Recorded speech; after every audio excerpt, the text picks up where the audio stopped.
안녕하세요. 홍학습V 강창성입니다.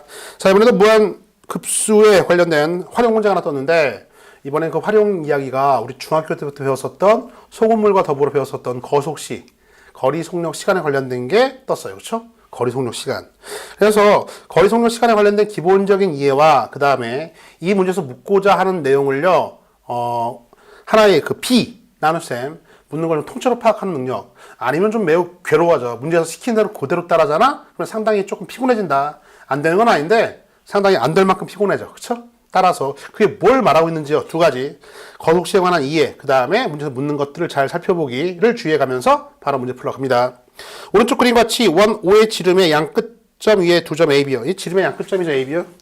두 점에서 두 점 AB를 동시에 출발해서 같은 속력으로 원위를 반대 방향으로 움직인대요. 일단 같은 속력으로 반대 방향 뾰롱 출발 스타트 출발한 거 같은 속력으로 밑줄 같은 속력으로 밑줄 출발했는데요. 이제 서로 만날 때마다 방향과 속력을 바꿔 움직인대요. 일단 여기서 출발 같은 속력 뿅 맨 처음 어디서 만났을까? 맨 처음엔 당연히 여기서 만났을 거야. 그죠? 같은 속력이니까 뿅 그죠? 다음부터는요 어떻게 움직이냐면은 점 A는 만나면은 방향을 다시 반대로 돌아서 여기서부터 A가 이렇게 움직이는데 점 A는요 어떻게? 점 A는 원래 있던 속력도 바뀌어. 원래 있던 속력 이전 속력의 5분의 4배 이전 속력의 5분의 4배 쌤이 VA라고 할게. 이전 속력의 5분의 4의 속도로 반대 방향으로. 점 B는요 딱 여기서 만나자마자 점 B는 다시 만나자마자 반대 방향 딱 뭐 쇠구슬이 딱 부닥쳐서 다시 반대로 도는 것처럼. 근데 이전 속력의 10분의 9배 VB여 이전 속력의 10분의 9요? 이렇게 되네. 그치? 아 그렇군요. 그래. 항상 이렇게 해가지고 움직인단 말이죠. 그쵸? 움직여. 움직일 때 또 이렇게 가다가 만나는데 지금 이 5분의 4 사실은 10분의 8이잖아. 10분의 8이니까 얘가 좀 더 빨리 움직이는 거죠? 얘가 좀 더 빨리 가니까 예측해봐. 10분의 9가 10분의 8보다 좀 빠르죠? 9, 8, 17분의 9만큼 비율로 요 정도에서 만나, 요 정도. 그렇죠? 만나서 다시 만나면 다시 또 A는 다시 이쪽으로 다시 또 원래 이전 속도의 5분의 4. 이전 속도의 10분의 9. 속도는 점점 좀 줄어들고 있어요. 줄어들고 있는데 하여튼 이렇게 움직일 때. 문제 이해됐죠, 이제? 다음에 여기서 만나고, 다음에 여기서 만난단 말이다. 만나서 이제 다시 또 이렇게 움직이는 거야. 얘는 이전 속도에 또, 5분의 4니까 5분의 4의 제곱 VA 이렇게, 그렇죠? 또 VB는요. 10분의 9의 제곱 VB 원래 있던 속력의 10분의 9, 10분의 이렇게 나가는 거죠. 그래서 또다시 움직여서 여자애가 좀 더 빠르죠. 가다 또 어디서 만나겠죠. 그렇죠? 왔다 갔다 하는데 이렇게 움직일 때 우리 뭘 물었냐면은 이때 A, B가 움직인 각각의 거리가 AN, BN이래. 이게 속도가 아니라 속도 이렇게 되는데 이걸 움직인 거리요. 이 점 A가 이렇게 왔다 갔다 움직인 거리가 AN, N번째까지요. 또 B가 왔다 갔다 움직인 거리가 BN이래. 그쵸? 그리고 묻기를 시그마 N 이퀄부터 원대까지 BN분의 AN 이걸 묻고 있습니다. 즉 AN과 BN의 거리의 비율을 묻고 있다. 그럼 거리의 비율을요 계속 한번 무한히 더해봐라. 첫 번째 시행부터 해서요. 그 다음에 단 A1, B와는요 두 점 A, B가 출발해서 처음으로 만날 때까지 움직인 거리예요. 그쵸? A1, B와는 처음 만날 때까지 움직인 거리. 이정 선생님이 Q라고 할게요. Q. 네. 처음 Q점까지 이런 거리요. 요렇게, 그렇죠? 이렇게 잡혀 있어요. 그렇죠? 잡혀 있어서 자, 주목. 일단 우리 원래 했던 대로 1단계 변수 파악. N이 변수예요. 그렇죠? N이 변수인데 변수 파악해서 여기 있던 AN과 여기 있던 BN이요. 선생님 파란색 하자. N이 변수인데 AN과 BN을 원래대로라면 각각 N에 관한 식으로 표현해가지고서요. 그 다음에 넣고 해도 정답은 나옵니다. 알겠죠? 나와. 근데 식세우기가 상당히 괴롭다고. 왜? 지금 이게 거리잖아. 거리. 속도가 아니라 뭐야? 문제에서는요. 속도가 어떻게 된다 그래서 속력이 나왔네. 속력이 5분의 4의 비율로 10분의 9의 비율로 줄고 있다. 이걸 얘기해주고 있는데 근데 갑자기 식세우는 건 거리가 나온 거라고. 그래서 일단 거리에 관한 식을 세우려면 잘 들어라. 반지름이 얼마인지도 안 나와 있죠? 안 나와 있으면 사실 이게 비율을 묶으니까 1로 잡아도 되는데, 선생님이 R이라고 할게. 그래도 일반적으로 풀어줘야 되는 거니까, R이라고 하면은요, 처음에 간 거리 A1은 얼마입니까? A1은요, 처음 거리가 A1은요, 이게 R이니까 2파이 R, 2파이 R에다가 4로 나눠줘야겠죠. 4분의 5니까. 4분의 1. 그치? 따라서, 2분의 파이 R. B1도요. 처음 간 건 2분의 파이. 이게 지금 A1, B1이에요. 그쵸? 다음에 이제 A2, B2, A3, B3 이렇게 가는 건데, 그 거리를요, 직접 구하려면 상당히 피곤하다고. 왜? 당연히, 원래 있던 속력은, 시간분의 거리 다 알고 있잖아. 우리가 지금 거리가 관한 식을 써야 돼. 그래서 거리는 속력 곱하기 시간. 그래서 시간도 설정하고, 속력도 찾고, 이거 하다 보면은 변수도 많아지고 상당히 괴로워진다고. 알겠어요? 물론 지금 시간은 A, B 동시에 작동하고 있으니까 시간은 상수라고 잡아놓고서 그냥 T 상수, 반지름 R도 상수, 남는 거 그렇게 마.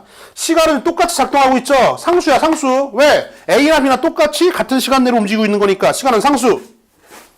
상수. 다음에요. 반지름 R이요? 저것도 상수죠? A나 B나 똑같은 반지름 상수, 상수. 따라서요. 우리가 지금 세우려고 하는 이 거리에 관련된 놈은요. 거리에 관한 식은 어떻게든 간에 뭐에 비례합니까? 다 상수들이니까 속력에 비례한다 이거야. 속력에 비례한다. 즉 속력만큼 움직였을 것이다. 속력의 비율을 움직인다. 그 값을 직접 구하려면 상당히 힘든데 문제에서 묻기를 뭘 물었습니까? 지금 AM, BN을 각각 구하라는 얘기가 아니라 움직인 거리의 비율, 움직인 거리의 비율을 묻고 있으니까 움직인 거리의 비율은 결과적으로 야 이게 봐. 이게 V, A가 움직인 거리, V, B가 움직인 거리야. 그쵸? 속력, 시간 있으면요. 이 시간은 똑같다고. 그러니까는 V, 소리. 점 A가 움직인 거리, 점 B가 움직인 거리야. 그쵸? 움직인 거리. 이건 V, A, V, B요. 결과적으로 누구에 비례하는 겁니까? 속력에 비례한다고. 속력에. 알겠어요? 각각의 움직인 점들의 거리는 속력에 비례한다. 일정한 상수, 시간, t가 똑같기 때문에. 됐습니까? 반대로 똑같고. 따라서요, 얘네들이 지금 움직이는 것은요, 속력과 비례하는 거니까 첫 번째, 거리를 2분의 파이 R로 하더라도 상관이 없어요. 지금 지금 AN 대 BN의 비율을 말하고 있다. 비율, 그쵸? 왜? 비율만 하면 되는 거니까. 다음에, 요 AN은요, 어떻게 될까? 다음에. 두 번째는 속력이 5분의 4니까요, 우리 10분의 8 할까? 좋아, 10분의 8로 바꿔줄게. 따라서요, 원래 있던, 간 양의 1대1이죠? 1대1. 6개. AM, BN. 비율만 알면 되는 거니까 1대1. 여기에 10분의 8만큼 움직이고 있어요. 다음에 BN은요? BN은 10분의 9만큼 움직였겠지. 그치? 이해 안 나? 다음에 또다시 다음 편에 10분의 8을 뭡니까? 제곱만큼 움직이고요. 10분의 9에 제곱만큼 움직이는 거야. 이렇게 움직이는 거야. 누가? AM, BN의 비율은 맨처음부터 거리를 일제히 다 이렇게 구하면 안 된다고. 물론 구할 수도 있어. 구해봤자 결국엔 다 약분될 것이고 뭐만 남아요? 다시 한번 거리는 속력 곱하기 시간이니까 시간 일정하기 때문에 거리는 오로지 속력에만 비례한다. 따라서요 비율을 구할 때는요 속력 비율만 써주면 된다. 이렇게. 알았어. 이거면 끝났어요. 그렇죠? 그리고 나가서 이건 어떻게 할까요? n번째 이게 첫 번째 써야지. 첫 번째, 두 번째, 세 번째. 그러니까 n번째는요 10분의 8에 n-1승인데 얘는요 10분의 9에 n- 이렇게 1달러. 됐습니까? 이제 bn과 an 나눠주면 우리가 찾던 bn분의 a는 나눠주면 되겠죠? 나눠주면은요 10n분의 약분 되겠고 9분의 8에 n-1 요놈이 9분의 8에 n-1승인 걸 알게 되는 거야. 그럼 끝났죠? 시그마 그래부터 원으로 갈 때까지 얘가 9분의 8에 요놈인 거를요 파악할 수 있겠냐 이거죠. 그쵸? 땡! 출력합니다. 변수가 지수했어요. 초항은 1 넣어봐. 초항은 1이고 공비가 9분의 8이니까 1-r분의 초항 1 해서요. 몇 배? 9배 되면 9요? 우리가 찾은 정답은 빰빰! 9가 정답이 되겠습니다. 다음 몇 번? 4번. 계산이 오히려 간단하죠. 그쵸? 간단해. 자, 다시 돌아와서. 자, 이제 이 문제는, 요런 문제 꼭 기억해도 뭐냐면은 지금 다른 여건은 다 똑같은데. 근데 문제에서요, 거리에 관련된 비율. 지금 떴죠? 거리에 관련된 비율.